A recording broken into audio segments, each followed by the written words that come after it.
काय प्रेरणा काय होती याच्यामध्ये?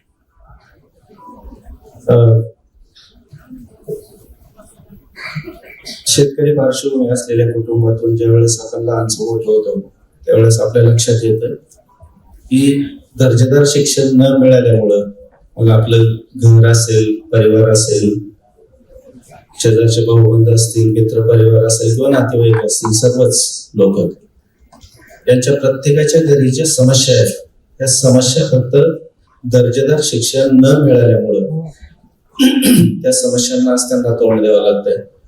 आणि याच्यावर म्हणजे एखादी जाहिरात असते ना की समस्या अनेक उपाय एक, त्याप्रमाणे सगळ्या समस्यांना जर एकच उपाययोजना कोणती असेल तर ती दर्जेदार मराठी शाळा, दर्जेदार सरकारी शाळा ही एकच त्याच्यावरची उपाययोजना आहे. आणि ह्या गोष्टींची जाणीव लहानपणापासून कुठेतरी मनामध्ये होती.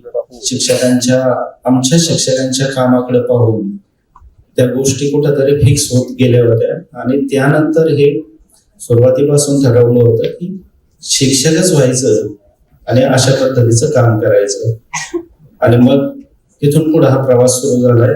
ज्या चर्चेच्या सुरुवातीलाच मी सांगतो की सरकारी शाळा आणि मराठी शाळा कायमच उच्चांकनेला सामोरं जावं लागले ह्या शाळांना. सहजच बोलताना कुणीतरी त्याबद्दल थोडस टाकून बोलणार, खाजगी शाळा चांगल्या आणि त्यानंतर नंबर येतो सरकारी शाळांचा. तर दुय्यम दर्जाचा दृष्टिकोन प्रत्येकाच्या मनात असणार. हे सगळं जर तोडायचं असेल तर केवळ त्याच्या विरोधात बोलून काही होणार नाही, भाषण देऊन काही होणार नाही. प्रत्यक्षात फील्डवर उतरून काम करावं लागेल. आणि ते काम आम्ही केलं, करायचं ठरवलं होतं, ते केलं. आज आपल्या सगळ्यांना आवाहन करतो, आपापल्या मोबाईलमध्ये गुगलवर जा, जगातली 1 नंबरची शाळा कोणती विचारा त्याला. जिल्हा परिषदची सरकारी मराठी शाळा जालिंदर नगर जगात 1 नंबरची शाळा आहे.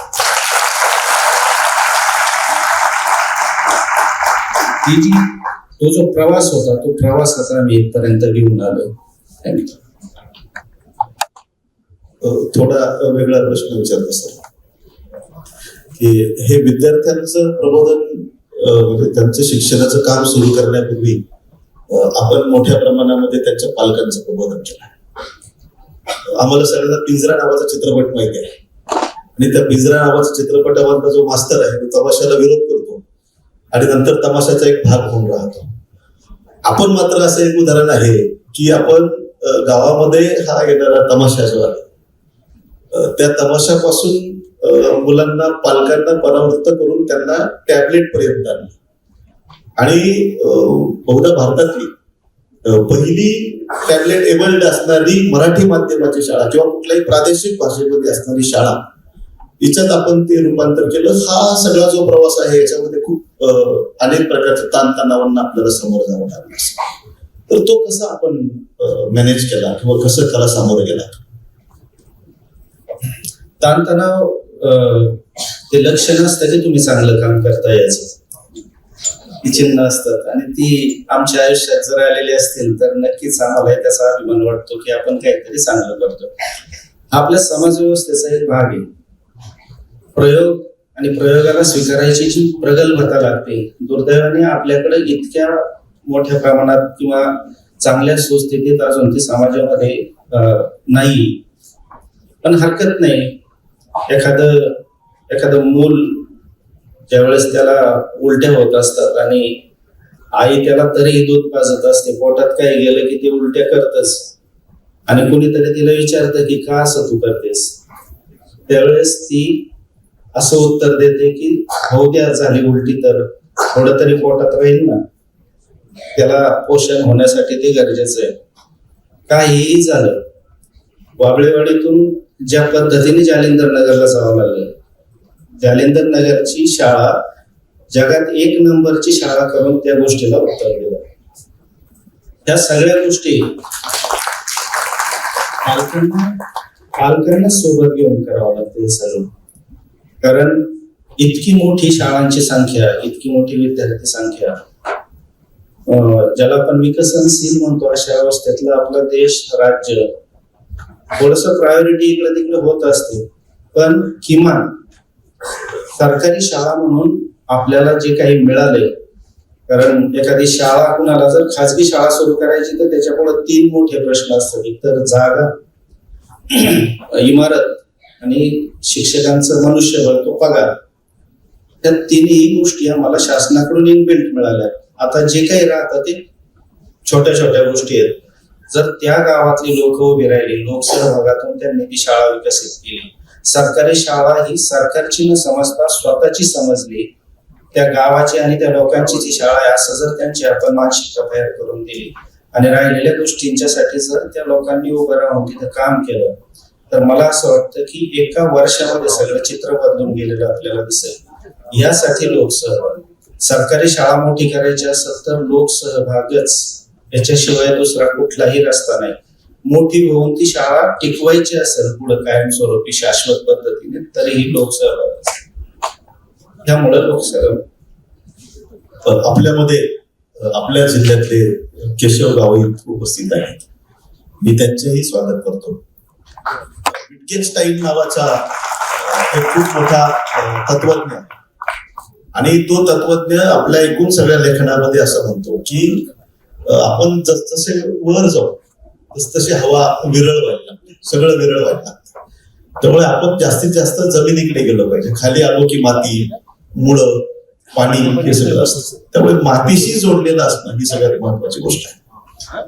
गावित सर आज पण 75 किलोमीटरचा प्रवास करून रात्री 9:30 वाजेपर्यंत शाळेत होते आणि मोटरसायकलवर इथपर्यंत आले, जमिनीशी जोडलेलं. ते ज्या शाळेमध्ये शिकवतात त्या शाळेमध्ये त्या गावातले फक्त 8 विद्यार्थी आहेत, पण त्यांचं पट 60 आहे. त्यांचा शेवटचा विद्यार्थी 22 किलोमीटरवरून येतो. म्हणजे जी शाळा जवळजवळ बंद पडण्याच्या अवस्थेमध्ये असेल ती, म्हणजे माझ्याकडे आता आकडेवारी अशी आहे की महाराष्ट्रामध्ये साधारण म्हणजे 7,000 शाळा अशा आहेत की ज्यांचा पट हा 1 ते 10 इतका आहे. म्हणजे जवळजवळ ह्या बंद पडण्याच्या मार्गावर आहेत. मुंबई, पुणे या शहरांविषयी तर आता आपण न बोललेलंच बरं. अख्ख्या मुंबईमध्ये आता फक्त 51,000 मराठी विद्यार्थी शिल्लक आहेत.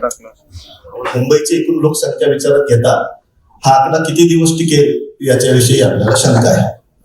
पण सर, आपण तिथेच राहून, त्या मातीत राहून, त्या मुलांमध्ये राहून, त्या वातावरणामध्ये राहून हे सगळं काम करता, काय प्रेरणा होती याच्यामध्ये?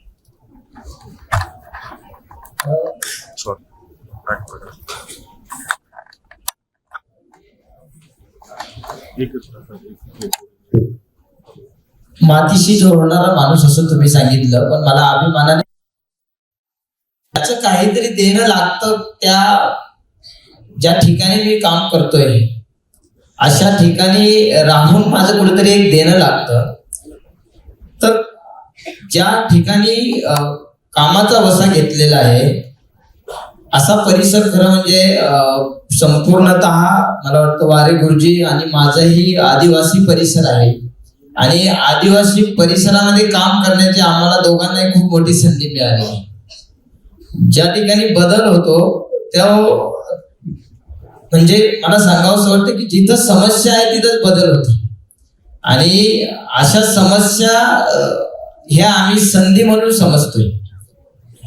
खरं म्हणजे घरची जी परिस्थिती आहे ती परिस्थिती कारणीभूत ठरली त्या ठिकाणी काम करण्यासाठी, की ज्या संघर्षातून, ज्या परिस्थितीतून आलेलो आहे तोच संघर्ष, तीच परिस्थिती, जसा मी होतो तसेच मुलं माझे, आणि ह्या सर्व गोष्टी कारणीभूत ठरल्या काम करण्यासाठी, की ज्या परिस्थितीतून, ज्या संकटातून मी आलेलो आहे असे संकट, असा संघर्ष या मुलांच्या वाट्याला येऊ नये. आणि हे जे कार्य आहे ते खूप वेगळं आहे. शिक्षक बनण्याचं, शिक्षकाचं कार्य खूप वेगळं आहे. एकतर आपण पुण्य करणार किंवा काहीतरी पाप करणार आपल्या वाटेला येणार. तर हे भाग्य लाभलेलं आहे आम्हाला शिक्षक बनण्याचं. तर ते भाग्य जर आपण मुलांमध्ये व्यवस्थितरित्या उमटवलं तर नक्कीच चांगलासा परिणाम होईल त्या ठिकाणी. ह्या हेतूने आई वडील म्हणा किंवा काही सामाजिक क्षेत्रातल्या व्यक्ती म्हणा या आपल्या संस्थेतून आणि इतर 2 संस्थांमध्ये शिक्षण झालेले ते गुरुजन म्हणा, या गुरुजनांच्या वाट्यातून जे काही ज्ञान मिळालं त्या ज्ञानाचा फायदा त्या शाळा म्हणजे घर बनवलेलं आहे की आजही जरी तुम्ही म्हटले की प्रवास, मला वाटतं 75 किलोमीटर कुठं प्रवास होता मलाही माहित नाही, विचार फक्त शाळेचेच होते डोक्यामध्ये, प्रवासामध्ये सुद्धा विचार शाळेचे होते.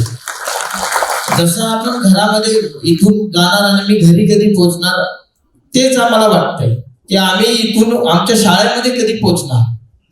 आणि जेव्हा हे आम्हाला घर वाटेल शाळा, तेव्हा नक्कीच काहीतरी बदल होऊ शकतो. आणि म्हणूनच आपण प्रत्येकाला वाटते की मी पूर्ण दिवस 365 दिवस माझ्या घरी राहावं, ह्याच दृष्टीने मी माझी शाळा 365 दिवस आणि 12 तासाची शाळा केलेली आहे. सकाळी 9 ते रात्री 9 पर्यंत आणि 365 दिवस आनंदाने राहतो आम्ही. आणि त्याच्यामुळे वेगवेगळे उपक्रम घेण्याला आणि मला आलेल्या अडचणी विद्यार्थ्यांना येऊ नयेत ह्या हेतूने आमचा हा प्रवास सुरू आहे. फारच छान. वारे गुरुजी आणि गावित गुरुजी हे दोघेही सरकारी शाळेमध्ये प्राथमिक शाळांमधले शिक्षक आहेत, मुख्याध्यापक आहेत. आपला आजचा जो विषय आहे तो मराठी माध्यमांच्या शाळांच्या सक्षमीकरणाच्या संदर्भातला आहे. एक फार मनोरंजन किंवा आपल्याला सगळ्यांनाच आवडेल अशा प्रकारची एक आकडेवारी माझ्याकडे आता आहे. मी बघा आपल्याला सांगितलं की 7,742 शाळांमधला पट हा 1 ते 10 इतका. या पट कमी होत असणाऱ्या ज्या शाळा आहेत त्या प्रामुख्याने ग्रामीण भागातल्या आहेत. शहरातल्या शाळांमध्ये पटसंख्या वाढते आहे. त्या शाळांवर पटसंख्या सामावून घेण्याचा एक वेगळ्या प्रकारचा दबाव येतो आहे. इथे मराठी भाषेशी संबंधित सगळे धोरणकर्ते, भाषा विभागातली मंडळी आहे ज्यांना भाषेविषयीची चिंता वाटते, असे सगळे माणसं आहेत. थोडंफार एक इंटरेस्टिंग गोष्ट मी आपल्याला सांगतो की यावर्षी एकूण 10वीचा जो आपला निकाल आहे त्या 10वीच्या निकालामध्ये एकूण 15,58,000 विद्यार्थ्यांनी नोंदणी केली होती. त्याच्यातले 15,46,000 विद्यार्थ्यांनी परीक्षा दिली.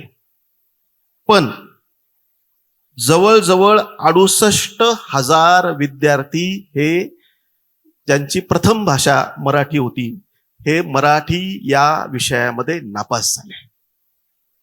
हे प्रमाण म्हणजे ज्यांनी मराठी ही प्रथम भाषा घेतली याचा अर्थ ते मराठी आहेत. त्यांनी भाषा घेतली ही मोठी गोष्ट आहे, पण ते नापास झाले. याचा अर्थ कुठेतरी भाषा हा जो विषय आहे त्या विषयाकडे आपलं एकूण दुर्लक्ष होत आहे का, किंवा आपलं काही चुकतंय का, शिकवण्याची पद्धत किंवा आपल्याला नक्की काय करायचं आहे याच्यामध्ये काही संभ्रम आहे का, काय वाटतं आपल्याला सर? सर, मुळात आपण जी आकडेवारी सांगितली ह्या आकडेवारीच्या अगदी विपरीत काम आम्ही करून दाखवलेलं आहे. माझी पहिली जी शाळा होती वाबळेवाडी, तिथं 32 वस्ती.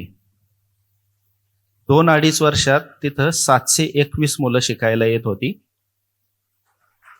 आणि कितीही कुणी काही म्हटलं, कितीही अपप्रचार झाला तरी त्या वाबळेवाडीच्या जिल्हा परिषदच्या मराठी शाळेला 5,000 मुलांचं वेटिंग लागलं होतं. तिथनं आपण जे 1 ते 10च्या आतमध्ये ज्या शाळा आहेत त्यांच्याबद्दल आपण सांगितलं. जालिंदर नगरला आल्यानंतर तिथं 3 मुलं होती आणि शासनाच्या बंद करायच्या शाळांच्या यादीत त्या शाळेचं नाव होतं. तिथून पुढं फक्त 7 महिन्यामध्ये त्या शाळेचा पट 140 झाला आणि 600 मुलांचं तिथं वेटिंग लागलं. मराठी माध्यमाची शाळा, सरकारी शाळा, हे होऊ शकतं. याच्यामध्ये जर कुठं काही अडचणी असतील सर तर सगळ्याच बाजूने, एकतर तुम्ही जो उल्लेख केला की शिकवण्याच्या पद्धती, नक्कीच तिथं प्रॉब्लेम आहेत. आपण जवळपास सरकारी शाळा म्हणून 80 वर्ष त्याच्यामध्ये काम करतोय आणि ते काम करत असताना समस्या कमी व्हायला पाहिजेत तर वाढत चालल्यात, याचा अर्थ कुठंतरी चुका आहेत. पण दुसऱ्या बाजूने ज्या समस्या आहेत त्या समस्यांच्या पर्यंत आपल्याला जायचं नसतं किंवा आपण जात नाही तिथपर्यंत. तो प्रॉब्लेम ओळखून घेत नाही आणि मग त्याच्यावर नेमकं काम होत नाही, हा खरा प्रॉब्लेम आहे. जमिनीवर काम करताना आम्हाला त्या समस्या माहीत आहेत, म्हणून आमच्याकडे वेटिंग लागतं, म्हणून आमच्याकडे पट वाढतो. एका बाजूला सरकारी शाळेची चिंता करणारी माणसं, दुसऱ्या बाजूला आम्ही वाबळेवाडीत असताना आम्ही सगळ्यांना चॅलेंज करायचो की आमच्या आजूबाजूला 18 CBSE आणि ICSEच्या शाळा आहेत. आम्ही सांगायचो कुठल्याही शाळेत जा, तिथल्या एखाद्या खेळणाऱ्या मुलाला थांबवा, त्याला नाव विचारा आणि तो जे नाव सांगेल ते आमच्या वेटिंग लिस्टला आम्ही दाखवून देतो. हे आम्ही सहजपणे सांगू शकतो. ज्या वेळेस अशी परिस्थिती वर्षात 2 वर्षात निर्माण होऊ शकते, जर वाबळेवाडीत आणि गावित सरांनी जो उल्लेख केला की आदिवासी भागात जर ही परिस्थिती उभी राहू शकते, महाराष्ट्रातल्या प्रत्येक मराठी जिल्हा परिषदच्या शाळेत ही परिस्थिती उभी राहू शकते. आपल्याला मराठी म्हणून आपण जे भावनिक करतो, लोकांना इमोशनल करतो, एका बाजूला करिअर आणि एका बाजूला मराठी असं जर ठेवलं तर ज्याला एखाद दुसराच मूल आहे आता प्रत्येकाला, तो बरोबर करिअरच्या बाजूने जाईल. मग का नाही आपण मराठी शाळा करिअरच्या बाजूने उभ्या करायच्या? का नाही आपण मराठी शाळा ग्लोबल करायच्या? त्या जर आपण करू शकलो, वाबळेवाडीची शाळा पहिली आपल्या शासनाची आंतरराष्ट्रीय शाळा म्हणून डिक्लेअर झाली होती. त्या शाळेच्या आधारावर आंतरराष्ट्रीय शिक्षण मंडळ नावाचं बोर्ड आपल्या महाराष्ट्र सरकारने 2016 मध्ये स्थापन केलं होतं. त्यानंतर पुढं ज्या काही गोष्टी झाल्या त्याच्यानंतर आपण म्हणजे त्या गोष्टींचा उल्लेख करणे तर संयुक्तिक नाही, पण जालिंदर नगरला गेल्यानंतर एक बंद पडायच्या अवस्थेत असलेली शाळा जर पुन्हा T4 एज्युकेशनने वर्ल्ड बेस्ट स्कूल कॉम्पिटिशनमध्ये जी ती स्पर्धा घेतली जाते, त्या स्पर्धेमध्ये ही शाळा परत सहभागी होते. लोकसहभागातून उभी राहिलेली शाळा लाखो शाळांच्या स्पर्धेमध्ये जगात नंबर 1 येते. हे सगळं होऊ शकतं, हे सगळं फार सोपं आहे. आणि शिक्षक आणि तिथले ग्रामस्थ यांनी ठरवलं आणि प्रशासनाने त्यांना केवळ पाठबळ जरी दिलं, मी फक्त पाठबळ म्हणले, पैशाची पण आवश्यकता नाही, एवढं जरी झालं, समस्यांच्यावर आपण नेमकं काम केलं आणि प्रायोगिक स्वरूपात आपण प्रत्येक शाळेमध्ये जर काम करत राहिलो, प्रत्येक शाळा आपली R&D सारखी चालली पाहिजे, तिथं प्रयोग झाले पाहिजेत, तिथले आलेले निष्कर्ष आपण सगळ्यांना शेअर केले पाहिजेत. आणि ते सगळं ज्यावेळेस घडत जातं, उल्लेख केला मगाशी मॅडमने बोलताना की आमच्या जालिंदर नगरच्या आणि वाबळेवाडीच्या शिक्षण पद्धतीचा रिसर्च बेस आता अभ्यास IIM अहमदाबाद करते आणि आम्हाला नॉलेज पार्टनर म्हणून त्यांनी काम करायला सुरू केलेलं आहे. थोड्याच दिवसात आमच्या सगळ्या ॲक्टिव्हिटी, सगळे प्रयोग, त्याच्या केस स्टडीज बाहेर येतील आणि आपल्या राज्यासाठी त्या ओपन टू ऑल असतील. ह्या सगळ्या गोष्टी प्रत्येक शाळांमधून घडल्या पाहिजेत आणि त्याला पाठबळ, प्रयोगांना पाठबळ आपण सगळ्यांनी दिलं पाहिजे. बस एवढ्याचीच अपेक्षा आहे आणि एवढीच आवश्यकता आहे फक्त. दुर्दैवाने मगाशी मी जो उल्लेख केला होता की चांगलं काम करताना ज्या समस्यांना आज नाही, आपल्या इतिहासामध्ये ते लिहिलेलं आहे की त्या समस्यांना जे तोंड द्यावं लागतं. आमचे कितीतरी चांगले शिक्षक, आज आम्ही इथं दोघं बसलोय, हे दोघंच नाही आहेत, अशी फार मोठी संख्या आहे. पण दुर्दैवाने कुठंतरी वाईट अनुभव येतो आणि त्याचं कुटुंब, प्रपंच त्याच्या डोळ्यासमोर उभा राहतो आणि मग तो मध्ये खेळायला सुरुवात करतो, मागही नको आणि पुढे नको. या परिस्थितीत कुठल्याही चौकटीतून बाहेर न येता आपण फार काही वेगळं करू शकत नाही. आम्ही आमच्या कुटुंबावर तुळशीपत्र ठेवून निघलोय म्हणून आम्ही करू शकतो, अशी प्रत्येकाकडून आपण अपेक्षा करू शकत नाही. आपल्याला त्या काम करणाऱ्या शिक्षकांना, त्या प्रयोगशील शिक्षकांना आपल्याला ते पाठबळ जर केवळ आपण दिलं आणि त्या पाठबळामुळे तो चमत्कार तो करू शकेल. आणि प्रत्येक शाळा, सुदैवाने इथे मराठा विद्याप्रसारक समाज संस्थेचे सरचिटणीस माननीय ॲडव्होकेट नितीन ठाकरे उपस्थित आहेत. सर, हे आपण सरकारी माध्यमांच्या शाळांमध्ये संदर्भात बोलत आहात, पण आपल्याला असं लक्षात येईल की महाराष्ट्र हे असं एक पुरोगामी राज्य आहे की जिथे अनेक खाजगी संस्था ज्या आहेत त्यांनी खूप मोठं काम केलेलं आहे. मराठा विद्याप्रसारक समाज संस्थेमध्ये 164 माध्यमिक शाळा आहेत आणि याच्यामध्ये साधारणपणे 1,12,000 विद्यार्थी शाळांमध्ये शिकतात. केशव गावित हे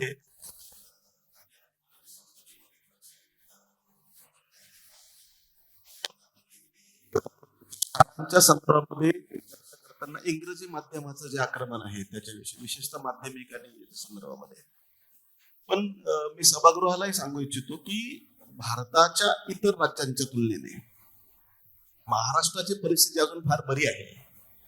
याचं कारण असं की जम्मू आणि काश्मीर हे जे राज्य आहे हे 100% इंग्रजी माध्यमामध्ये शिकवणारं राज्य झालेलं आहे. नागालँड, त्रिपुरा, मणिपूर हे 90% पुढे गेलेले आहे. दिल्ली 60% पुढे गेलेली आहे. हरियाणा आता जवळजवळ 60% विद्यार्थी हरियाणामध्ये आणि पंजाबमध्ये हे इंग्रजी माध्यमांमध्ये शिकतात आणि त्याचा ग्रोथ रेट जर बघितला या ठिकाणी मी सुरुवात केली ते ठिकाण माझी बोली भाषा ही मराठीशी मिळती जुळती परंतु थोडेसे शब्द वेगळे. परंतु मी गेल्यानंतरची ती भाषा आणि त्याच्या 4-5 वर्षानंतरची भाषा बदललेली भाषा, जसे की मराठीमध्ये एकेरी शब्दाचा उल्लेख होणं आणि नकोसे शब्द कानावरती येणं, ते करत असतानाच मी बोलणाऱ्या भाषेचा माझ्या मूळच्या प्रमाण भाषेचा प्रभाव विद्यार्थ्यांवरती पडणं, याच्यातून बदल व्हायला सुरुवात झाली विद्यार्थ्यांना. आणि बदल असा झाला की काय रे गुरुजी हा पहिला शब्द, तर का हो गुरुजी, तर त्यानुसार बदलत बदलत गेलंय हा मराठी भाषेमध्ये मी पाडलेला त्यांच्यावरती प्रभाव. आणि त्याच्यामुळे अशा गोष्टी मला घेता आल्यानंतर की माझ्या बोलण्याचा माझ्या भाषेचा प्रभाव साहजिकच त्यांच्यावरती पडला. का तर मी त्यांच्यामध्ये जास्त बोलायला लागलो.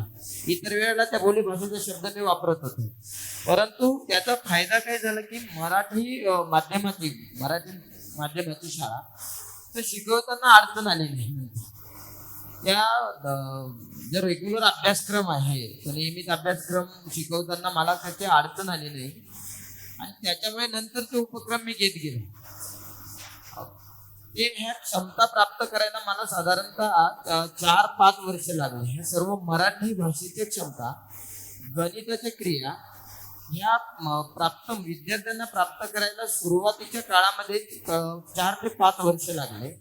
आणि नंतर हे उपक्रम सुरू केले. पाढे, जसे की आपण पाढे 30 पर्यंत पाढे हे रेग्युलर जो हुशार विद्यार्थी आहे त्याला 30 पर्यंत पाढे येतात, ही आपली मानसिकता पूर्वीपासूनची. पण कोणी विचार केला नाही 31चा पाढा म्हणावा की 32चा म्हणावा. ठरवलेलं होतं, तो आपला साचा होता की 30 पर्यंत पाढे पुरेसे झाले म्हणून. आणि ज्या वेळेला ज्ञानरचनावादी पद्धत महाराष्ट्रात आली ही कृतीतून शिकावं मुलांनी, तो पाढा तयार करावा, त्यांना पाढा तयार करता यावा. मग विचार करायला सुरुवात केली की आपण 31चा पाढा बनवायला देऊ, 32चा देऊ आणि तो पाढा पाठ करायला देऊ.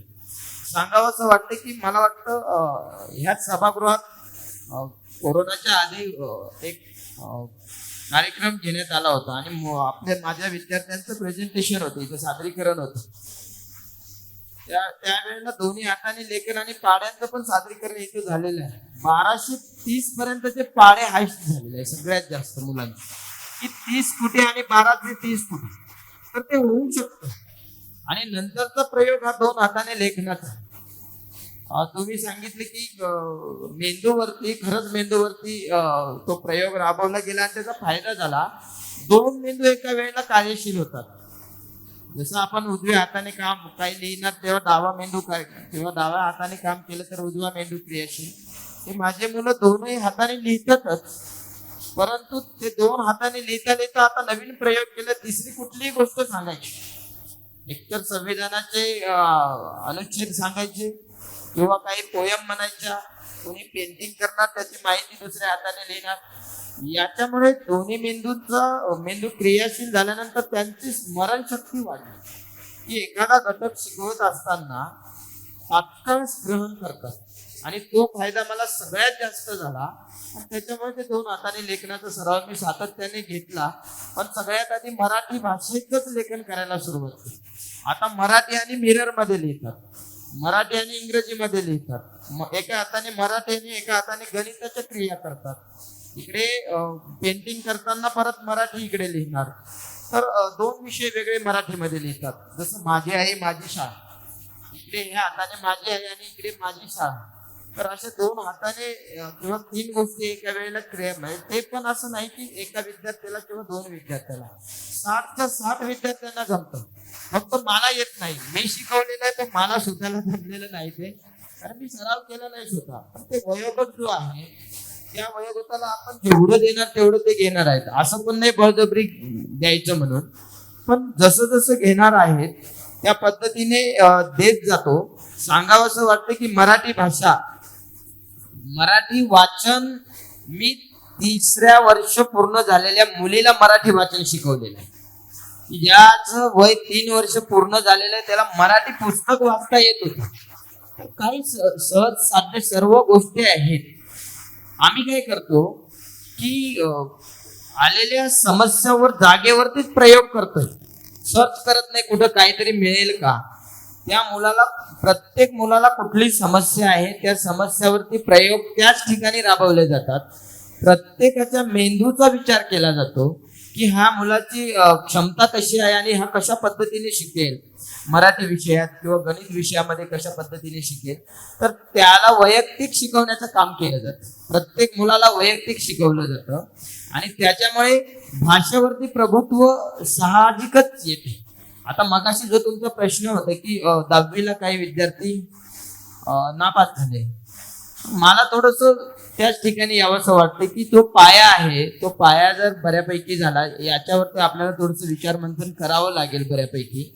आपली भाषा मातृभाषा आहे, परंतु त्याच्यातलं सखोल ज्ञान अजूनही नाही कोणाला. मराठी व्याकरण म्हटले तर मुलं बाजूला जातील, किंवा आपण शिकवत असताना एखादा धडा शिकवल्यानंतर त्याचे प्रश्न उत्तर घेतले, पण त्याच्या पाठीमागे जो काही व्याकरणाचा मूळ गाभा आहे त्याच्याकडे आपण दुर्लक्ष करतो सगळ्यात मोठं. तर तसं व्हायला नको. मी 10वीला असताना अलंकार पाठ करून घेतले, पण त्याचा अर्थच कळत नव्हता. का तर मला परीक्षेला ते लिहिता यावेत म्हणून. पण त्याच्यामध्ये खोलात घुसून जर मुलांना साहजिकच तेव्हापासून व्यवस्थित सुरुवात केली तर त्याची काही अडचण येत नाही. आता मी माझ्या शाळेमध्ये एक मोठं फरशीवरती, म्हणजे एक फरशी नाही 10x10च्या फरशीवरती पेंटिंग केलेलं आहे आणि तिथं मराठी भाषेच्या व्याकरणाचे सर्व घटक लिहिलेले आहेत आणि ते मुलं प्रॅक्टिकली स्वतः कृतीतून करणार आहेत. याचं वचन लिहिणार, त्याचं वचन अनेक वचन काय होणार, त्याचा अर्थ काय असणार आहे, लिंग आहे लिंगाचं काय असणार आहे, त्याच्यानंतर समानार्थी शब्द आहेत, विरुद्धार्थी शब्द आहेत. मराठी व्याकरणाचा सर्व भाग एका फरशीवरती अभ्यासला जाणार आहे. तर ह्या गोष्टी घेणं गरजेचं आहे. छोटा असताना वयोगट तो 3, 4, 4थी 5वीचा विद्यार्थी असेल आणि त्यांना ह्या गोष्टी जर न कळत शिकवल्या तर 100% 10वीला अशी परिस्थिती तयार होणार नाही. दुसरी गोष्ट मी एक केलेली आहे, बोली भाषा आणि प्रमाण भाषा. तर माझ्या परिसरातली जी बोली भाषा आहे ती मी पूर्ण लिहून घेतलेली आहे, पण प्रमाण भाषा लिहिलेली नाही. प्रमाण भाषा मुलांनी लिहायची आहे. डायरेक्ट असं कुठेतरी भिंतीवर पेंटिंग काढले मग ते पाठ केले तर त्यांना ते लक्षात येत नाही. तर अशा गणिताच्या क्रिया आहेत, इंग्रजीच्या क्रिया आहेत, मराठी भाषेच्या जास्तीत जास्त आहेत, नातेसंबंध आहेत. तर त्या मुलांनी कृतीतून शिकावं आणि कृतीतून शिकले तर साहजिकच भाषेचं काही कुठे पुढे अडसर येणार नाही असं मला वाटतं. आम्ही लहानपणी अंकलिपीमधून शिकायचो. त्या अंकलिपीमध्ये एडक्याचा असं लिहिलेला असायचं. हा एडका काय आहे हे मला अजूनपर्यंत नीट कळलेलं नाही, पण ते घोटून ते तयार करून घेतलेलं आहे. आयरनीचा. ही आयरन कुठे असते, तिचं काय असतं हे कधी मला पाहायलाच मिळालं नाही. तर असे अनेक चित्र असतील ना की ते आपण जिथे काम करतो तिथल्या मुलांनी कधीच पाहिलेलं नाही. तर मग ते कसं व्हिज्युअलाइज करणं, ह्याच्या बाबतीमध्ये काय आपण पूर्वी हे समजा घोटून मी सुद्धा केलेलं आहे आणि आजही मी वाचन घेताना अंकलिपीवरच वाचन आधी घेतो, नंतर पाठ्यपुस्तकाकडे येतो. परंतु आता साधनं इतके आहेत की दृकश्राव्य माध्यम आहे. आता मी त्या ठिकाणी जेव्हा मुळाक्षर सरांची पद्धत वेगळी आहे आणि माझी वेगळी आहे. ते तर 15 दिवसामध्ये मराठी वाचायला शिकवतो आणि माझी पद्धत जी आहे की मी दृकश्राव्य माध्यमातून त्या अक्षरांचा चित्राशी संबंध काय जो आहे तो दाखवला जातो सगळ्यात आधी मुलांना, आणि तो संबंध त्यांच्या लक्षात आला, ते अक्षर लक्षात आलं. आता जसं काय एडका आहे तर हे मुळाक्षर जे आहेत मराठीचे ते स्मार्ट बोर्ड वरती किंवा टॅब आहेत त्या टॅब वरती मुलांना दाखवले जातात सगळे, आणि दाखवल्यानंतर त्यांचा संबोध स्पष्ट होतो, आणि संबोध स्पष्ट झाल्यानंतर त्यांना अडचण येत नाही, तो अ काय आहे किंवा ए काय आहे किंवा क कोणता आहे. तर तो एकदा संबोध स्पष्ट झाला की पुढे कुठलीही अडचण येत नाही. त्याच्यासाठी दृकश्राव्य माध्यमाचा वापर करतो. आणि विशेष म्हणजे माझ्याकडे पाटी आहे. इथं पाटी शहरात कुठे भेटत नाही, पाटी मिळत नाही, पण मी पाटी सोडलेली नाही. तेव्हा मी इथं बीएड करत असताना आपल्या संस्थेमध्ये तेव्हा पण मी पाटी माझ्याकडे म्हणजे होतीच, पाटी नाही असं नाही, तर ती पाटी मी आजही माझ्या शाळेत प्रत्येक विद्यार्थ्यांना दिली जाते आणि वापरली जाते. नोटबुक जे वही आहे त्या वहीचा वापर नंतर होतोय. तर माझी पद्धत थोडीशी पारंपरिक पण आहे आणि आधुनिक पण आहे. म्हणजे संभव स्पष्ट करण्यासाठी मला त्या दृकश्राव्य माध्यमांचा वापर करावाच लागतो, परंतु जुन्या पद्धतीने पण शिकवावे लागतंय. मगाशी जसं मी सांगितलं की आम्ही प्रयोग करतोय, त्या ठिकाणी आलेल्या अडचणी काय आहेत त्या मुलाला किंवा ते साधनं काय आहेत ते साहजिकच लवकर मिळतील, त्या साधनांचा वापर करून शिकवतोय. आणि म्हणून त्या दृकश्राव्य माध्यमामुळे आम्हाला शिकवायला अडचण येत नाही. मराठी माध्यमांच्या शाळा यांचं सक्षमीकरण करायचं असं आपण म्हणतो. तर भाषिक कौशल्यांविषयी आपण बोललो, पण त्याचबरोबर भविष्यामध्ये रोजगाराचाही खूप गंभीर प्रश्न आहे. एक फार वेगळी अशा प्रकारची आकडेवारी आपल्या समोर मी ठेवतो की आपल्याकडे जे शिक्षण क्षेत्रात काम करणारे लोक आहेत त्यांना ग्रॉथ एनरोलमेंट रेशो नावाचा एक शब्द GER हा शब्द फार चांगला माहीत असेल की आपल्याकडे ही शिकणारी जी मुलं आहेत त्यांचं पुढची एनरोलमेंट काय होते. तर 8वी नंतर ड्रॉपआउटचा रेट जो आहे संपूर्ण भारतामध्येच प्रादेशिक भाषांच्या मध्ये तो खूप जास्त आहे. एकूण आता हायर एज्युकेशनचा रेट आपला 11वी-12वीचा 28% गेलेला आहे. म्हणजे ड्रॉपआउट रेट किती मोठा आहे हे लक्षात येईल. पण सुशिक्षित बेरोजगार हा जो एक शब्दप्रयोग आपल्याकडे फार पॉप्युलर आहे, खूप लोकप्रिय आहे. त्या संदर्भामध्ये मी आपल्याला सांगतो की जे ग्रॅज्युएट झालेले लोक आहेत, किमान ग्रॅज्युएट झालेले, त्यांचं बेरोजगारीचं प्रमाण हे साधारणपणे 78% आहे. पण जे मुलं 10वी पर्यंत येऊन ज्यांचं शिक्षण थांबलं त्यांचं बेरोजगारीचं प्रमाण हे 10 ते 12% आहे फक्त. याचा काहीतरी विरोधाभास आपल्या एकूण व्यवस्थेमध्ये आहे असं आपल्याला दिसतं. मला जे म्हणायचं आहे ते असं की आता आपण नवीन म्हणजे राष्ट्रीय शैक्षणिक धोरण जे आणतो आहोत त्याच्यामध्ये स्किल बेस्ड कौशल्यावर आधारित अशा प्रकारची शिक्षण पद्धती, आणि माननीय मंत्री महोदयांनी आता CBSE पॅटर्नचा धर्तीवर आपल्याकडे काही एक विचार सुरू केलेले आहे आणि त्याच्यामध्ये आनंददायी शिक्षण आणि कौशल्य आधारित शिक्षण असा एक मेळ घालायचा प्रयत्न केलेला आहे. तर आता या सगळ्यांकडे आपण कसं पाहणार, आणि महत्वाची गोष्ट म्हणजे विज्ञान, तंत्रज्ञान आणि वैज्ञानिक दृष्टिकोन या 3 गोष्टी जर आपल्या मुलांमध्ये आल्या तर शाळांचं सक्षमीकरण करायला खूप मोठी मदत होईल. सर, आपण वारे सरांनी मी विचारतो की त्यांनी ओजस चा जे प्रयोग केला तो प्रयोग करताना अशा सगळ्या गोष्टी तुमच्या डोक्यामध्ये होत्या का? साधारण ओजस शाळांची रचना ही वाबळेवाडीच्या धर्तीवरच करण्यात आलेली होती, आणि त्यासाठी आपण जे NEP म्हणून उल्लेख केला, तर मला असं वाटतं की ती इम्प्लिमेंट करण्यासाठी जो काही एक भ्रम कायम बोलला जातो की डॉक्युमेंट चांगलं आहे पण इम्प्लिमेंट करायला अवघड आहे, या सगळ्या हे मिथ्स आहेत सगळे. मुळात NEP इम्प्लिमेंट केलेली असेल पूर्णपणे तरच तिला शाळा म्हणता येते, आणि ती असलीच पाहिजे आपल्या शाळेमध्ये. आता वाबळेवाडीचे उदाहरण घ्या, आता जालिंदर नगरचे उदाहरण घ्या. ज्या कौशल्य आधारित शिक्षण पद्धतीबद्दल आपण बोललात त्याचे 22 प्रकारचे स्किल आमच्या शाळेमध्ये शिकवले जातात.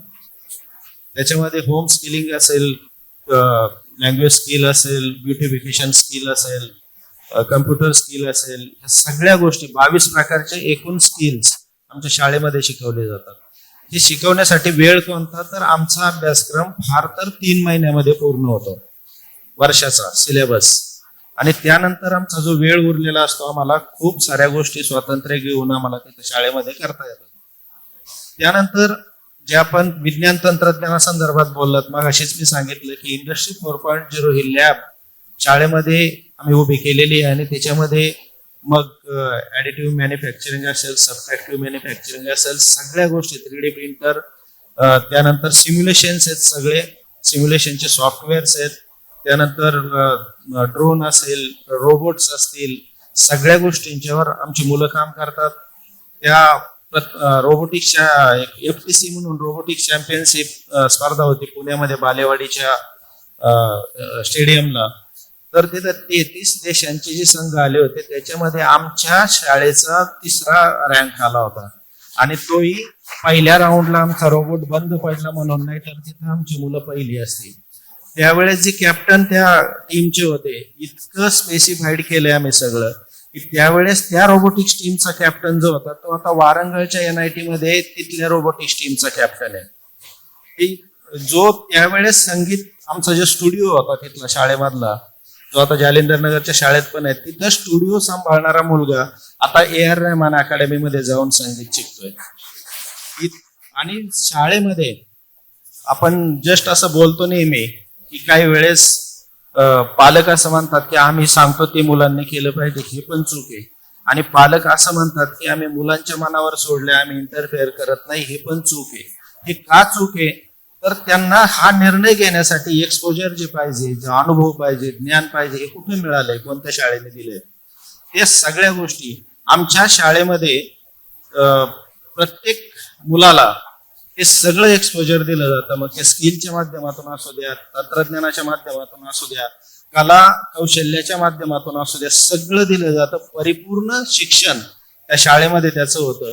त्याच्यामधून त्याला त्याच्या आवडीनिवडी कळतात, त्यांनी त्याचा निर्णय ठरवतो. 7वीला किंवा 8वीला असताना त्याचा निर्णय फायनल होतो की मी कोण आहे, मला माहिती आहे, मी का जन्माला आलोय आणि मला पुढे काय करायचं, हे 7वी 8वीला निश्चित फायनल होतं.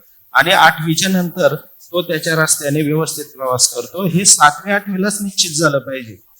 ते वय आहे तिथलं. आम्ही जे जे काही केलंय मुलांच्या सोबत, तुम्हाला एक थोडीशी वेगळी वाटणारी पण आता ह्या 4 दिवसातली गोष्ट मी तुम्हाला सांगेल. कुणीतरी एक व्यक्ती, आपल्याच नाशिक आणि जळगाव ह्या परिसरातली एक व्यक्ती आमच्या शाळेमध्ये आली आणि म्हटले मी फिंगरप्रिंट्स घेऊन त्यानुसार मुलांचं हे सांगतो की हा याचं कल काय आहे आणि त्याचं ते प्रिडिक्शन मी सांगू शकतो. आता मी मगाशीच सांगितलं की प्रयोग करायला तो काही म्हणजे फिंगरप्रिंट्स घेणार होता, आमच्या मुलांची बोटे घेऊन जाणार नव्हता. करूयात म्हटलं आपण. आणि ते केल्यानंतर ज्यावेळेस काल ती व्यक्ती हरिप्रसाद काळे, ती व्यक्ती ज्यावेळेस काल आमच्या शाळेत आली आणि म्हटले मी निकाल त्याचे घेऊन आले. म्हटलं निकाल अशा नाही सांगायची, मी ज्या मुलांची नावं सांगेल त्या मुलांचा तुम्ही त्या संदर्भात तुमचा अंदाज सांगायचा आणि त्या मुलासाठी मी काय काम केलंय हे मी आधीच माझ्या काही वहीवर लिहून ठेवलं होतं की हा मूल काय आहे आणि याच्यासाठी मी काय काय काम केलंय. त्या व्यक्तीने तिकडनं त्याचा अंदाज सांगितला की मी त्याच्या हातामध्ये माझा पेपर द्यायचो. ज्या मुलाच्या बाबतीत त्यांनी सांगितलं होतं की हा खेळामध्ये खूप पुढे जाईल, त्या मुलाला आम्ही आत्ताच क्रिकेट अकॅडमी जॉईन करायला पाठवलेलं आहे. अर्धा वेळ तू शाळेत यायचं, अर्धा वेळ तिकडे प्रॅक्टिस करायची. तो खूप उत्कृष्ट बॉलर होईल पुढे जाऊन, त्याचा 100% खात्री आजच वाटते त्याची.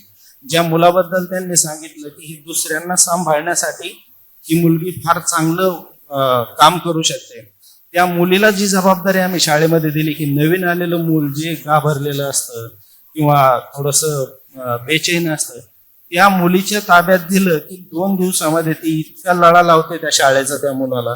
तर सानवी नावाची मुलगी ती त्या संदर्भात तसं काम आम्ही तिला दिलेलं आहे.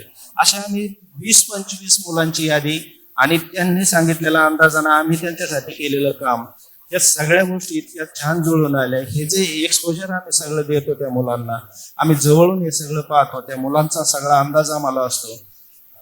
आमच्या जसं मी सांगितलं की प्रत्येक स्किल असणारा मुलगा तो त्याच्या पद्धतीने पुढे कसा जातो. आमच्या शाळेमध्ये इतके सगळे विभाग आहेत, त्या कोणत्या विभागामध्ये तो जास्त वेळ देतोय आणि तिथं तो रमतोय, याचा अर्थ त्याची दिशा त्या बाजूने असं आपण ठरवू शकतो. इतक्या दिवस 29 वर्ष इतक्या साऱ्या मुलांच्या सोबत आम्ही काम केलेलं असतं, ते सगळे अंदाज आमच्यापर्यंत आलेले असतात. त्याच्यासाठी काय केलं पाहिजे त्या प्रत्येक मुलाला शिकण्यासाठी आमच्या शाळेमध्ये जर काही व्यवस्था नसेल तर आम्ही त्या शाळेला परिपूर्ण शाळा म्हणतच नाही. त्या प्रत्येक प्रकारच्या साधारण 8 ते 9 क्षेत्र आहेत. त्या प्रत्येक क्षेत्रामध्ये आपल्या शाळेत परिपूर्ण व्यवस्था त्या मुलांसाठी असणं ही खरी शाळा, आणि त्या दृष्टीने आम्ही त्या शाळेला विकसित केलेलं असतं. आपल्याला ज्यावेळेस वाबळेवाडीच्या शाळेसोबत स्वीडन आणि फिनलँडच्या शाळा टायप मध्ये होत्या, स्टुडंट एक्सचेंज प्रोग्राम, त्यांची मुलं आमच्याकडे यायची, आमची त्यांच्याकडे जायची. त्या MOU साईन करण्यासाठी तिथं गेलो त्यावेळी तिथं लक्षात आलं की सिरिया आणि अफगाणिस्तान मधून तिथं निर्वासित लोक आहेत, त्यांना तिथं बोलवलं जातं आणि त्यांना तिथं नागरिकत्व देऊन तिथं काम करायला संधी दिली जाते. मी म्हटलं हे असं करण्यापेक्षा आमच्या भारतात किती तरुण आहेत, किती इंजिनिअरिंग केलेले आहेत, आपण सांगितलेली समस्या त्यांच्या तोंडून मला कळली की म्हटलं त्यांच्याकडे सर्टिफिकेट असतात पण स्किल नसतं. तो स्वीडिश स्टँडर्ड ह्या शब्दाला तिथं फार मोठी किंमत आहे. तर ह्या शब्दावरून आमची एक गोष्ट माझ्या लक्षात आली होती की शाळेमध्ये हे लहान वयापासून जर आपण सुरू केलं तरच हे पुढे जाऊन याची एक कल्चर डेव्हलप होऊ शकतं आणि तशा पद्धतीची मुलं विकसित होऊ शकतात. केवळ स्किल शिकवायचं आहे असं नाही, त्याला अभ्यासाला पण जोडले. एक ड्रोन मुलांनी शाळेत तयार केला, पण तो ड्रोन बनवत असताना तो परिपूर्ण होईपर्यंत एक गोष्ट आमच्या लक्षात आली, साधारण 70% फिजिक्स आणि 30-40% मॅथ्स ते ड्रोन बनवताना होऊन गेलेले आहेत. ते कनेक्शन्स आम्ही तिथे देतो, म्हणजे सगळ्या बाजूने कौशल्य पण आणि अकॅडमिक पण त्या खूप चांगल्या पद्धतीने शाळेमध्ये विकसित होऊ शकतात, असं एक स्ट्रक्चर आम्ही तिथे बनवलेले आहे. आपण आता चर्चेच्या उत्तरार्धाकडे जाऊया. सर, आता आपण प्रामुख्याने हे सगळे शैक्षणिक गोष्टींच्या बाबतीमध्ये चर्चा केली. स्किलच्या बाबतीमध्ये खूप चर्चाही आपण करतो, पण मी तुम्हाला एक फार चांगलं उदाहरण असं सांगतो. स्किल नावाची गोष्ट, खूप इथे मुलींची संख्या आहे आणि आमच्या संस्थेमध्ये तर आता कर्मचाऱ्यांची संख्या, जवळजवळ महिला कर्मचाऱ्यांची संख्या 70 ते 80% आसपास आलेली आहे. आमच्या KTHM महाविद्यालयातली एक 12वीची विद्यार्थिनी पटेल नावाची, तर ती तिच्या उच्च शिक्षणासाठी अमेरिकेमध्ये जाणार होती. तर उद्यमशीलता नावाची गोष्ट रक्तामध्ये असली तर काय होतं, तर तिने तिकडे जाण्यापूर्वी साधारणपणे सर्च केलं की इथे किती भारतीय कुटुंब असते, आणि तिने काही लोकांना मेल टाकायला सुरुवात केली की मी तिकडे अमेरिकेमध्ये येणार आहे आणि अशा प्रकारचे स्किल माझ्याकडे आहे, तर आपण मला रोजगार देऊ शकता का. तर तिला 12 कुटुंबांनी ऑफर दिली की तू आमच्याकडे येऊन पोळ्या बनवून द्यायची, आणि तिने ती ऑर्डर स्वीकारली. आणि ती तिकडे जाण्यापूर्वी तिच्या रोजगाराचा प्रश्न मिटला होता. ती सांगितलं की माझा सगळा जो खर्च आहे शिक्षणाचा, मला घरातून एक पैसा घ्यावा लागला नाही. जे कर्ज आई वडिलांनी मला घेऊन दिलं होतं ते पोळ्या लाटून मी फेडलं. हे स्किल आहे. हा एक भाग झाला. म्हणजे स्किल खूप काहीतरी कुठून तरी शोधले पाहिजे असं नाही, आपल्या आसपासच्या ज्या गोष्टी आहेत त्या. आणि दुसऱ्या बाजूला आता आणखीन एक प्रश्न माझा असा आहे की ह्याबरोबर मुलांना आणखीन इतर खूप संधी आहे. म्हणजे उदाहरणार्थ क्रीडा क्षेत्रामध्ये प्रचंड मोठी संधी आहे, कलेच्या क्षेत्रामध्ये मोठी संधी आहे. तर आपल्याला असं काहीतरी करायला पाहिजे का, की पालकांची मानसिकता बदलायला पाहिजे का, की तो चांगला चित्रकार असेल तर तो त्याच्यात करिअर करू द्या, चांगला खेळत असेल तर त्याच्यात करिअर करू द्या. असं मराठा विद्याप्रसारक समाज संस्थेने अलीकडे या बाबतीमध्ये खूप मोठं पाऊल उचलायला सुरुवात केलेली आहे. टाटांचं जे क्रीडा अकॅडमी आहे त्याच्याबरोबर आम्ही टायअप करण्याचा प्रयत्न करतो आहोत, जेणेकरून 2036 मध्ये जे ऑलिम्पिक होणार आहे त्याच्यात आपले पोरं जातील का, अशा प्रकारची दिशा ठरवण्याच्या दृष्टीने आम्ही विचार करतो आहोत. तर क्रीडा संस्कृतीमध्ये काय शासकीय पातळीवर करायला पाहिजे आणि आपल्या पातळीवर करायला पाहिजे असं मला वाटतं.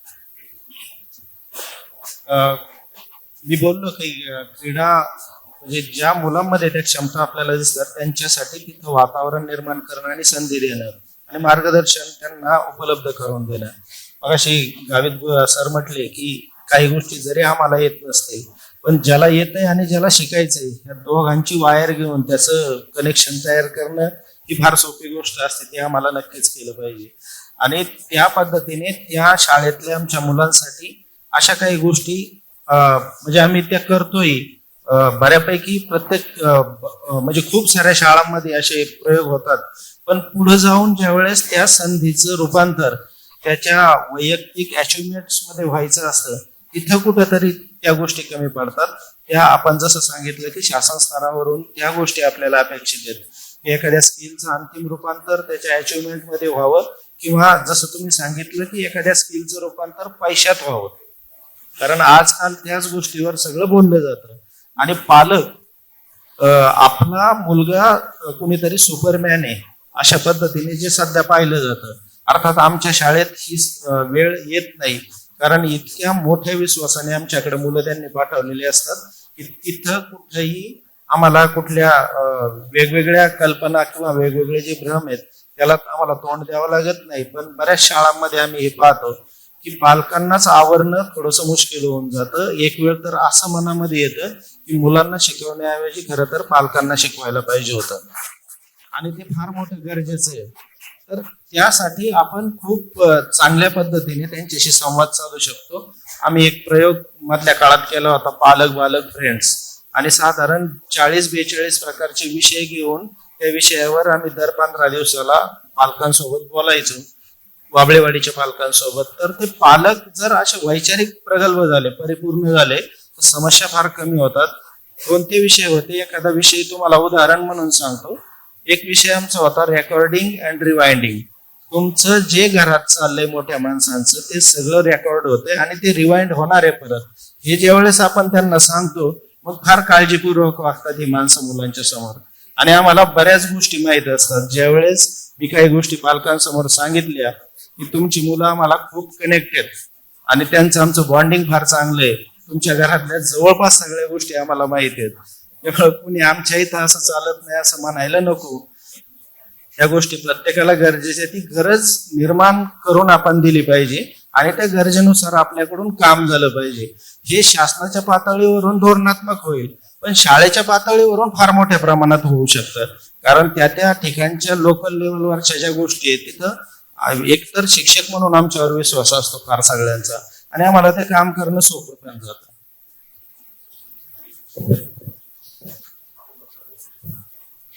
मगाचा कौशल्य आधारितचा एक प्रश्न होता.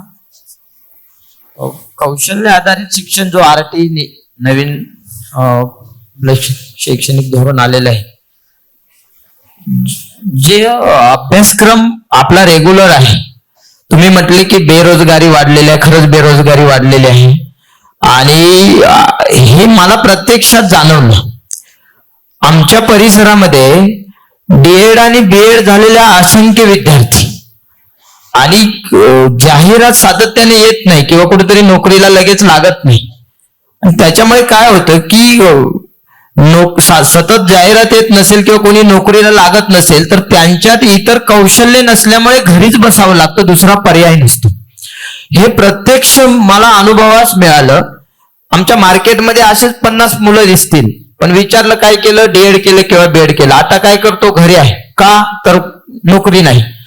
तर याच्यावरती प्रयोग करण्यासाठी मी विचार सुरू केला की आता आपण काहीतरी करावं, आणि हा प्रयोग 2016 पासून राबवायला सुरुवात केली. म्हणूनच 365 दिवस शाळा सुरू केली की रेग्युलर अभ्यासक्रमाच्या व्यतिरिक्त इतर कौशल्य त्यांना प्राप्त व्हावीत, की जेणेकरून ते 10 ते 5च्या वेळेस शक्य नाही. कारण आम्हाला परत इतर कामं असणार किंवा मीटिंग असणार, काही ना काही सतत असतं.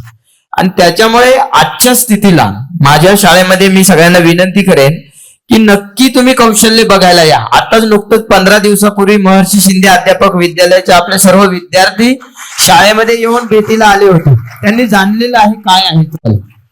तर त्या ठिकाणी अभ्यासक्रम, मी म्हणतो की माझा विद्यार्थी पहिलीला येण्याच्या पहिल्या दिवशी त्याला मराठी वाचता येतं, त्याला इंग्रजी वाचता येतं, गणिताच्या 4 क्रिया येतात, आणि 30च्या पुढे पाढे आलेले असतात पहिलीच्या पहिल्या दिवशी. कधीही यायचं, पहिलीच्या पहिल्या दिवशी तुम्ही या, त्याच्या आधी झालेलं असतं. म्हणजे गुणवत्ता तिथे जागेवरती संपते. मग कौशल्य सुरू होतात. आता 12 तासामध्ये मी 12 तास शिकवत नाही. मगाशी कुणी ऐकलं असेल 12 तास, तर 12 तास शिकवण्याचं काम होत नाही. अर्ध्या तासाला बसण्याची रचना बदलणार आणि अर्ध्या तासाला मुलं पण एकमेकांमध्ये बदलणार. पूर्ण वेगवेगळ्या ठिकाणी मी शाळेची रचनाच अशी बनवलेली आहे, गुरुकुलच्या आधारावरती बनवलेली आहे की त्या मुलांना 12 तास काही वाटणार नाही. आणि 12 तासामध्ये माझे जे उपक्रम आहेत, तर ज्या वेळेला शाळेमध्ये प्रवेश कराल त्यावेळेला अर्धा एकरची तुम्हाला फळबाग दिसेल की त्या ठिकाणी वेगवेगळ्या फळं आहेत. ती फळबाग दिसल्यानंतर त्याच्या पुढे याल तर तुम्हाला गोपालन दिसणार. शाळेची गाय आहे, गाय पाळलेली आहे, त्याचं शेण भरलं जातं, त्याला चारा घातला जातो, त्याचं दूध काढलं जातं, आहारात दिलं जातं.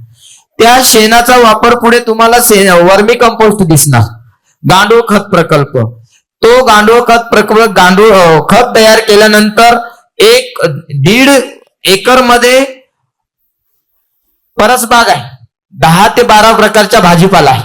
तो भाजीपाला तिथंच पिकवला जातो. ते विद्यार्थी स्वतः भाजीपाला पिकवतात आणि तिथं आहारामध्ये दररोज वेगवेगळ्या भाज्या वापरल्या जातात आणि अधिकच्या भाज्या मार्केटला विक्री केल्या जातात. म्हणजे त्यांना शेतीचं ज्ञान होणार, फळबागेचं ज्ञान होतं, गोपालनाचं ज्ञान होतं, खत कसं बनवायचं ते ज्ञान होतं. मूळचं देशी भाजीपाला वेगळा आहे, सेंद्रिय पूर्ण, की त्याच्यामध्ये दुसरे कुठलेही घटक नाहीत, त्याचं ते ज्ञान वेगळं आहे. आणि मग पुढे मी ज्या झोपडीमध्ये 4 वर्ष मी ताडपत्रीच्या झोपडीमध्ये होतो, त्या ठिकाणी मी आता आदिवासी संस्कृती दालन तयार केलेलं आहे. त्या दालनामध्ये त्या सर्व आदिवासी पारंपरिक वस्तूंचा संग्रह आहे. बांबूच्या वस्तू, सांस्कृतिक वस्तू, त्याच्यानंतर सर्व त्या ठिकाणी पिकणारा तांदूळ, उडीद, पूर्ण सेंद्रिय. तर येणाऱ्या व्यक्तींकडून माझ्या गावाला रोजगार कसा प्राप्त होईल, कोणी तांदूळ घेणार, कोणी काही बांबूच्या वस्तू घेणार, तर ते त्या मुलांना त्या संस्कृतीची माहिती व्हावी, त्याच्यातून त्यांना रोजगार प्राप्त व्हावा, बांबूच्या वस्तू त्या छोट्या मुलांना बनवता याव्यात, या हेतूने ते एक संस्कृत दालन तयार केलेलं आहे. पुढे पलीकडे 1.5 एकरला औषधी वनस्पती लावलेल्या आहेत.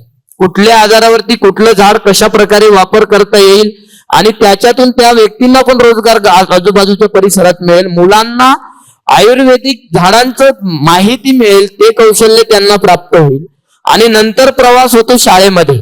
3 तास शाळेमधले ऍक्टिव्हिटी सुरू होतात. मग त्याच्यामध्ये संगणक येणार, विज्ञानाच्या विषयाला विज्ञानाची एक म्हणजे विज्ञानाची प्रयोगशाळा वेगळी आहे, डिजिटल शिक्षण वेगळं आहे, की ऑनलाईन क्लासेस काही व्यक्ती मुलं ते करतात, ते आम्ही करत नाहीत. सर्व गोष्टी मुलांसाठी ठेवलेल्या आहेत. त्यांना त्या कृतीतून शिकता यावं, स्वतः शिकावेत. आणि स्वयंपाकाचा विषय आला, तुम्ही आल्या तुम्हाला एक पाड्यावरचा चहा, बिना दुधाचा चहा छानपैकी मुलं बनवून देतील, स्वयंपाक बनवून देतील. तर त्या ठिकाणी आम्ही सर्व गोष्टी व्यवस्थित केलेल्या आहेत. पण हटकून शेणाने सारवायची पण जागा ठेवलेली आहे. दर आठवड्याला मुलं शेणाने सारवतात. का तर त्यांना त्या गोष्टी आल्या पाहिजेत. केस कापले जातात मुलांकडून, प्लंबिंगचं काम मुलांकडून करणार, इलेक्ट्रिकचं काम मुलांकडून करणार, वेल्डिंगचं काम मुलं करतात. तर ह्या कौशल्यातून भविष्यामध्ये नोकरी मिळेलच असं नाही, परंतु उत्कृष्टरित्या जर कौशल्य प्राप्त केले आतापासून त्या वयामध्ये, तर नक्कीच त्यांना भविष्यामध्ये रोजगार प्राप्त होईल. आणि हे शिक्षण आम्हाला अपेक्षित आहे रेग्युलर अभ्यासक्रमाच्या बरोबर. शेवटचा प्रश्न. मी 1994 पासून मास्तरकी करतो. 15 जूनला शाळा उघडली की पहिल्यांदी विद्यापीठाकडून आलेली सुट्ट्यांची यादी पाहतो. दिवाळीची सुट्टी कधी लागणार आहे आणि पर्यायी सुट्ट्या कधी मिळणार आहे. आणि उन्हाळ्याची सुट्टी हे 15 जूनलाच नियोजन सुरू झालेलं असतं. क्रिकेटमध्ये 360 डिग्री बॅट्समन अशी एक आख्यायिका आहे. 365 डेज टीचर आला, काय म्हणणार आहे? खरं म्हणजे सुट्ट्यांची यादी तुम्ही सांगितली. मला खरं सांगतोय मी, मला सुट्टी कधी आहे किंवा कुठल्या दिवसाला आहे मला अजूनही माहिती नसेल, वर्षभराची सुट्टी. आणि दुसरी गोष्ट, माझ्याकडे सर्व आहे परंतु एक गोष्ट नाही शाळेमध्ये. एकाने दिली पण होती भेट म्हणून, पण मी ती स्वीकारली नाही. काय तर घड्याळ नाही, घड्याळ. आणि घड्याळावर काम करत नाही. माझ्या शाळेमध्ये घड्याळ सोडून सगळ्या गोष्टी मिळतील. तर रात्री मी 10:30 पर्यंत शाळेत होतो. त्याच्या आदल्या दिवशी 11 वाजले होते. त्याच्या 4 दिवसापूर्वी 12:30 वाजले होते. ते पण जंगलात होतो. ते मी सांगणार नाही, काही शाळेचं काम चालू होतं. परंतु घड्याळावरती आणि सुट्ट्यांवरती काम केलं तर नक्कीच ह्या गोष्टी होणार नाही जास्तीच्या. आणि एक ओढ आहे ती, कसं लोहचुंबक जसं असतं तसं मुलं आम्हाला ओढून नेतात त्या शाळेमध्ये. मुलांमध्ये ती एनर्जी आहे, त्या एनर्जीचा वापर आम्ही करतो. ते जोपर्यंत ओढतील तोपर्यंत आम्ही शाळेतच राहणार आहोत. तर त्याच्यामुळे सुट्टी मनाला पण वाटत नाही की 9:30 वाजता आम्ही निघणार रात्री, परंतु तुम्ही आम्हाला म्हणाल की सर या 8 वाजता यायचं आहे म्हणून इकडे नाशिकला या किंवा कुठे या, तर आमची इच्छा बिलकुल 1% पण होणार नाही की आम्ही येऊ म्हणून. मला वाटतं त्या दिवशीच तुम्ही फोन करत होते, त्यावेळेला मी नेटवर्कच्या बाहेर होतो. मी तेच सांगणार होतो आता की मी सरांना फोन करत होतो आणि सर फोन काही उचलत नव्हते. आणि आमची इच्छा होती देवरे सर आणि आम्ही सगळ्यांची की वारे गुरुजी आणि जावेद गुरुजी आले पाहिजे. नंतर रात्री उशिरा त्यांचा मला फोन आला आणि मी म्हटलं सर आम्ही खूप फोन करत होतो. ते म्हणाले की मी पाण्याचा जरा प्रश्न आहे त्यामुळे विहिरीत उतरून मोटरीचं काम करत होतो, तिथे रेंज मिळत नाही.